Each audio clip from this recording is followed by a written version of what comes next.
On va continuer à parler ensemble de ce parcours ensemble d'ici quelques minutes, le temps de retrouver Monsieur Louis. Bonsoir. Bonsoir Bénédicte, ravi de vous retrouver. Qu'avez-vous fait de votre week-end ? Alors moi ce week-end, j'ai fait des bredele de Noël. Est-ce que vous savez ce que c'est ? Absolument pas. Alors, ce sont les petits gâteaux de Noël alsaciens. Ils sont super bons.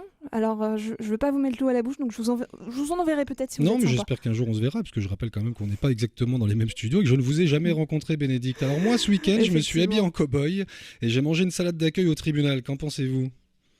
On reste quand même dans l'alimentaire. Alors je dirais que soit vous jouez au camoulox, soit vous aimez passer du coq à l'âne. Effectivement, Bénédicte, je passe plus exactement du Gilbert coq à l'âne. Et non, ce n'est pas une playlist aléatoire des plus grands tubes de Gilbert Montagnier, mais un artiste plasticien lorrain, fidèle à son patronyme, puisqu'il a réussi l'exploit de mêler espèces en voie de disparition, chaîne de restaurants mondiale, justice et sculpture en plastique.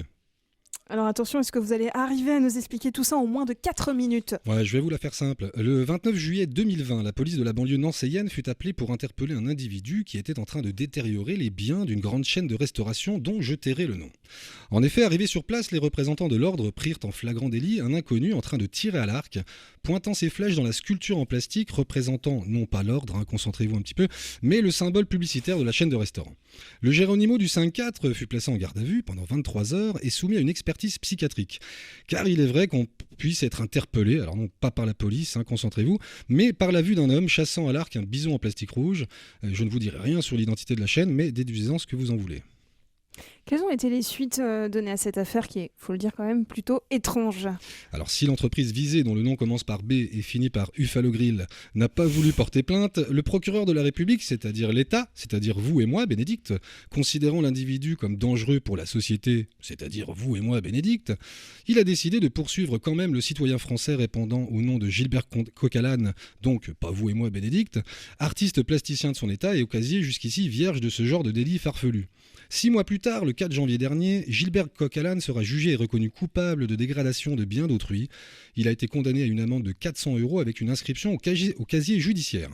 Après son jugement, l'artiste a déclaré, je cite, « Chaque geste néfaste envers l'environnement doit être désormais puni. J'ai par conséquent payé ma dette à la société pour 17 petits impacts dans du plastique et autres conséquences.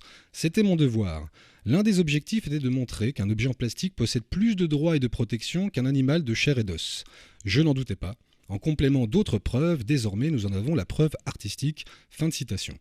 L'objectif de l'action, a priori hurluberlesque, était de démontrer par l'expérience qu'abîmer un bout de plastique était puni sévèrement par la société alors que décimer des espèces entières depuis des décennies, ça va, ça passe, puis il en reste encore un petit peu, et puis ça rapporte quand même du pognon. Alors bon, qui s'intéresse vraiment à ces animaux chelous, je vous le demande. Oups, pardon Antoine, je t'ai pris pour un cycliste.